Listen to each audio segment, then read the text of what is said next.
The Monero founder might be a spy. NFTs have been literally carved onto Monero. Jake Paul and Lindsay Lohan have lawsuits against them for shilling cryptocurrency. The world is crazy and I'm in love with it. This is the Monero Minute.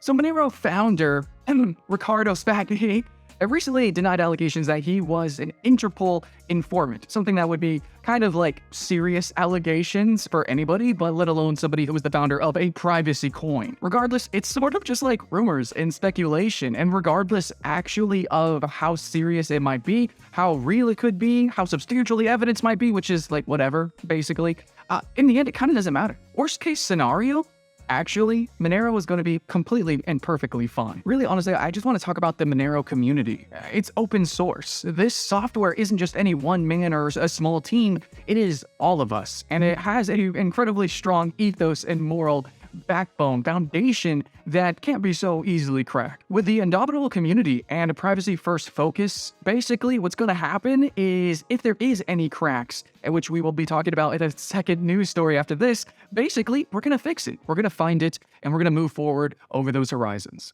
So on that, let's talk about people building NFTs, building toward the future, trying to do new things, technological achievements. It's something to kind of celebrate. Even actually carving it on Monero is kind of a good thing in a way. I'm definitely editorializing that. But basically, here's the news. There are NFTs on Monero.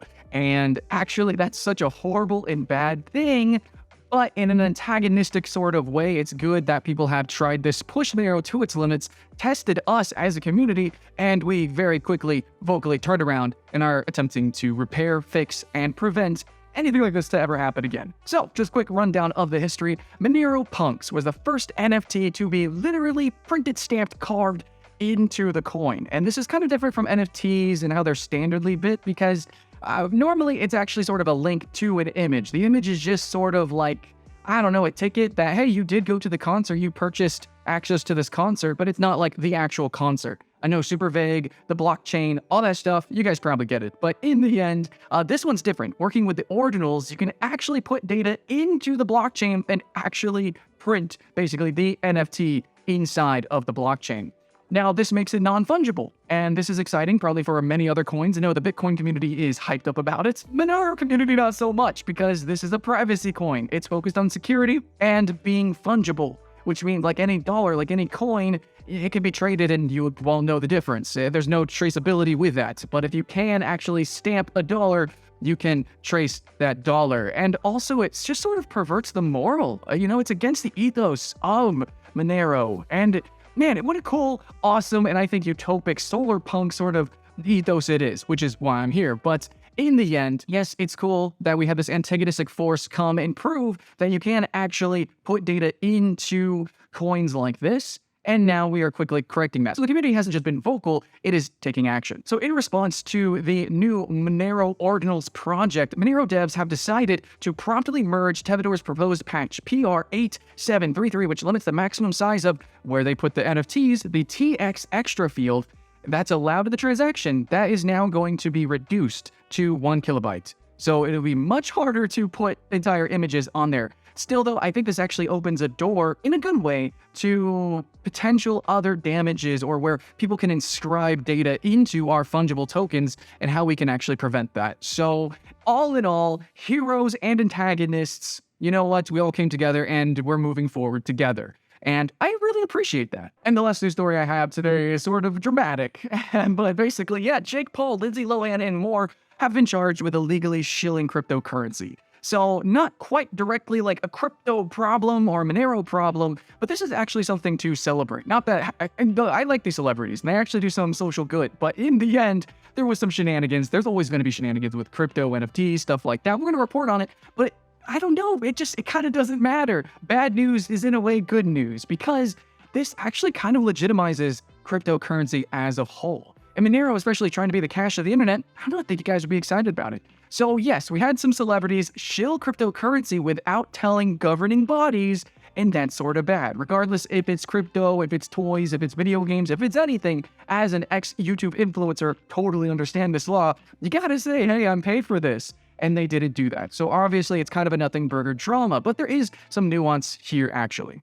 So the Securities and Exchange Commission said on a press release saying that crypto entrepreneur Justin Sun is being charged with fraud over his manipulation of the crypto market. And from that daisy chain of events, that's how a lot of these celebrities were named. They are part of that manipulation. And I kind of want to segue from that. I just want to let you know, hey, there's some drama. It's about cryptocurrency and like lawsuits against people because of crypto. But really, overall, I want to talk about the spinning excitement that's happening around the world. I'm going to use excitement as the word because there's a lot of laws being put in place to regulate cryptocurrency. Maybe it's taxes, maybe it's actually stamping out crypto from the country forever, or maybe it's actually allowing permissions for crypto to be used in establishments. But basically, overall, people are taking crypto seriously. The average Joe and Doe, and also governing bodies. So for something that we want to use as a currency, it seems like it's now getting regulated soon to be like it's an actual thing, let alone a currency that can be wielded. Like when I travel to Prague,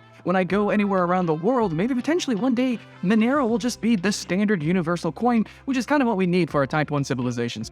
But I'm going to keep the hype alive because I see these laws and regulations and dramas and lawsuits. I see it all as a sort of way of legitimizing what used to be a nothing burger. We used to be just sort of an ethereal, like literally ethereal, just numbers on the internet. Like, what even is the blockchain to this is something that we can actually use? But anyways, so yeah, like Cake Wallet, how you can actually use Cake Pay to just buy gift cards. I can go get a GameStop game. Boom, done. That's awesome. That's like I legitimately can do that because it's a legitimate currency.